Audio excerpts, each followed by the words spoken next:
It's been very exciting. I want to thank Huddle 2025 and Kerala State Mission to have invited me to come and speak about this very interesting topic, which is building global products that scale beyond borders. Now, you may be thinking, what do I know about this?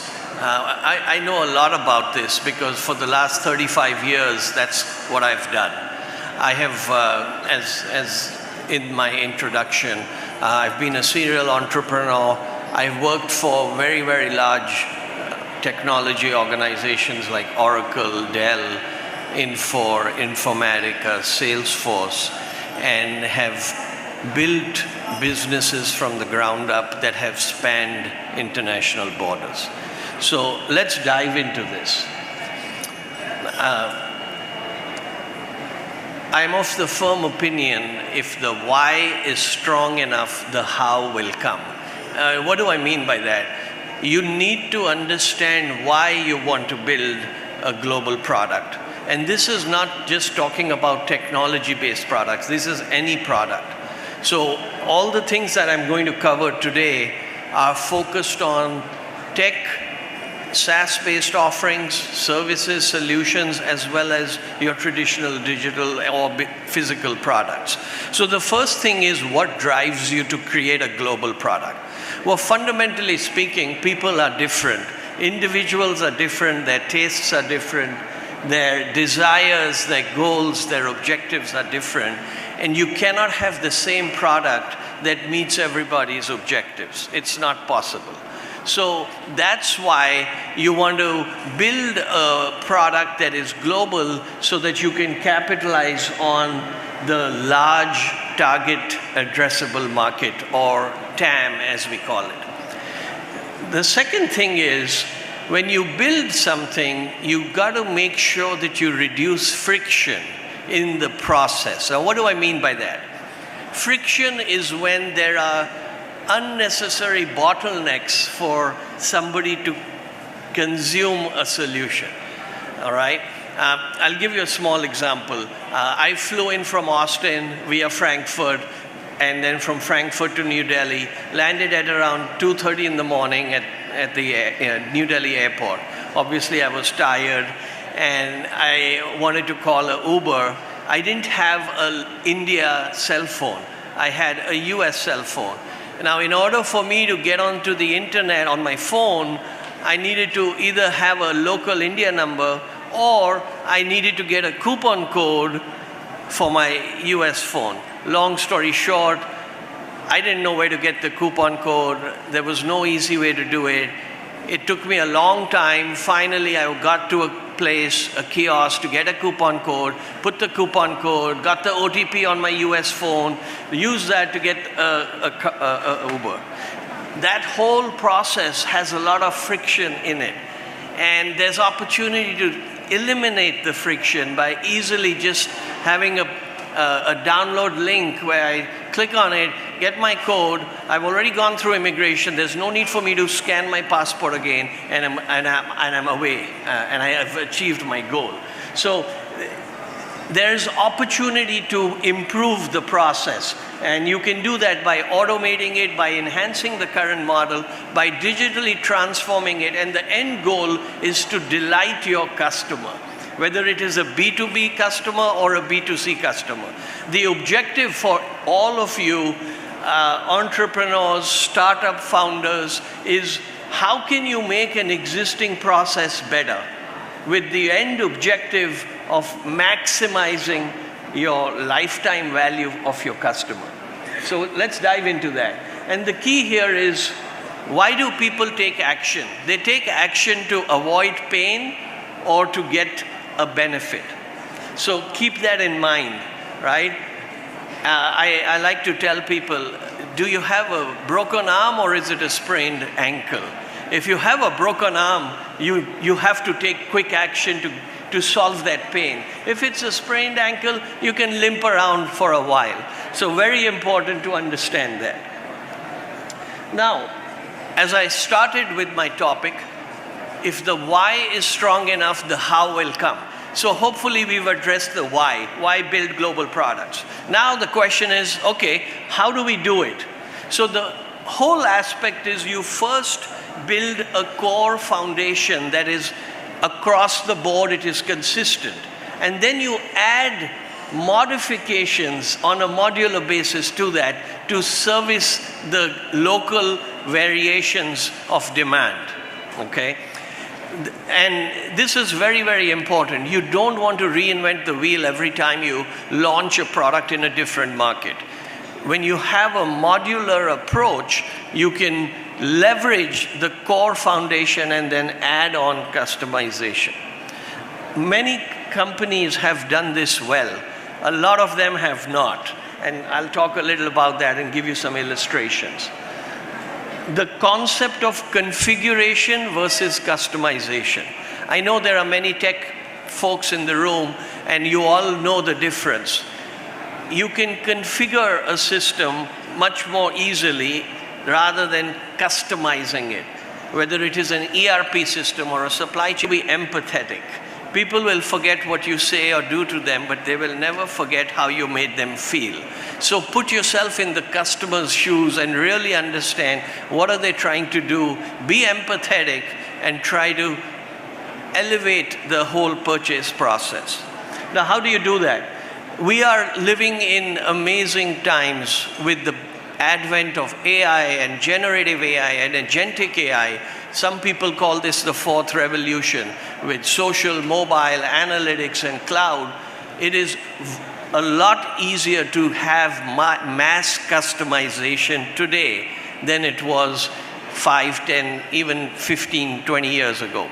So adopt that, engage that, and remember, it's about landing and expanding. I was talking to NASSCOM yesterday in Bangalore, and they've developed this program called Innovators, which focuses on deep tech startups. And I was doing a session with them as to how they can expand globally. You need to get your foot in the door.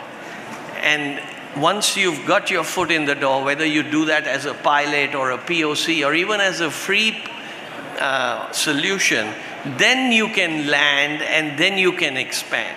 You don't have to have the 7-course meal in one shot. Start with the appetizer. Next, this concept of 86 is good enough. That's the name of my third book. You don't have to go for perfection.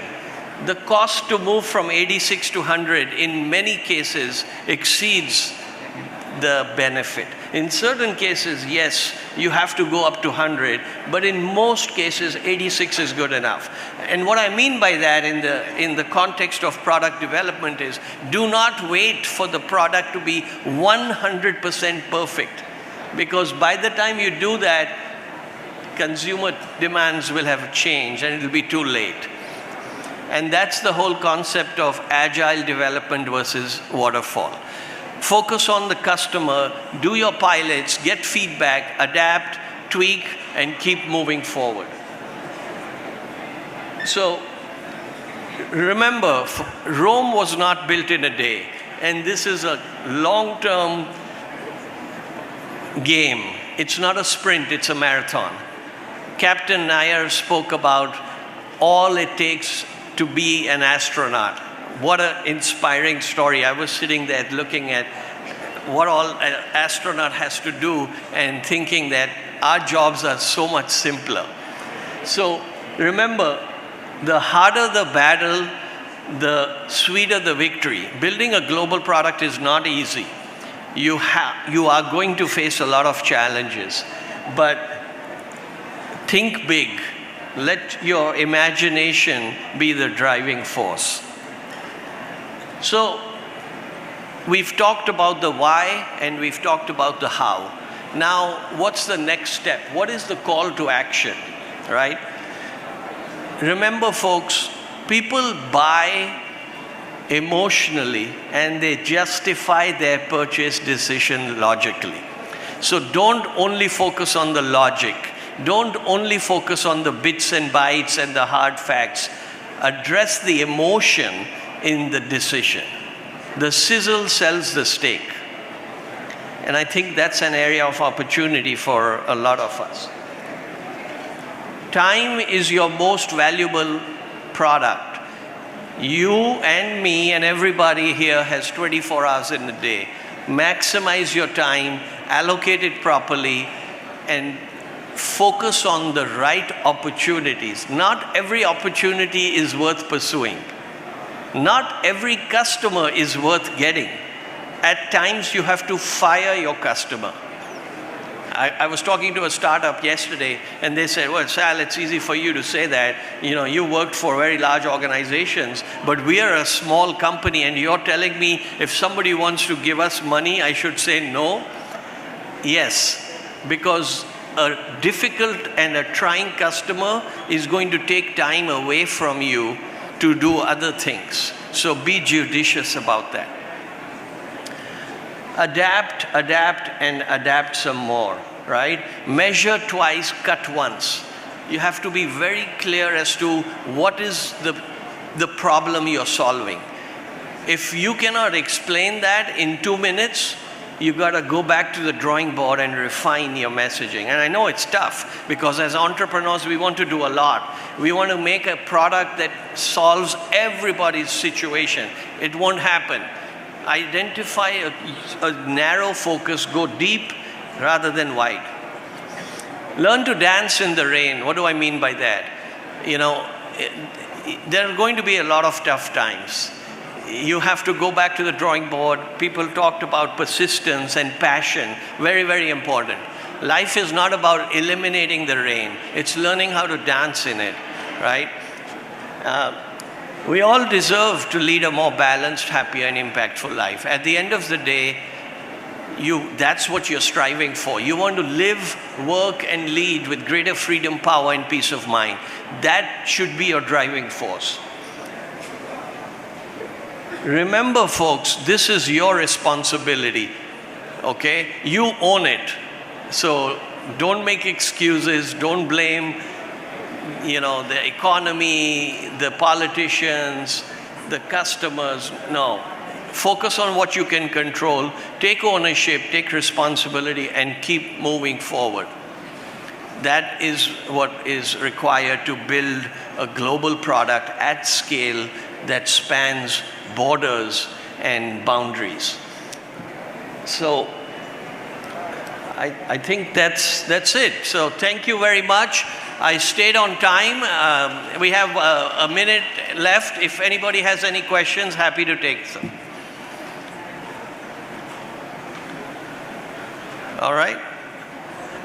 One last thing. I'd encourage you to connect with me on LinkedIn. I love speaking to founders. I love sharing my thoughts and some of the mistakes that I've seen other people make so that you don't make them.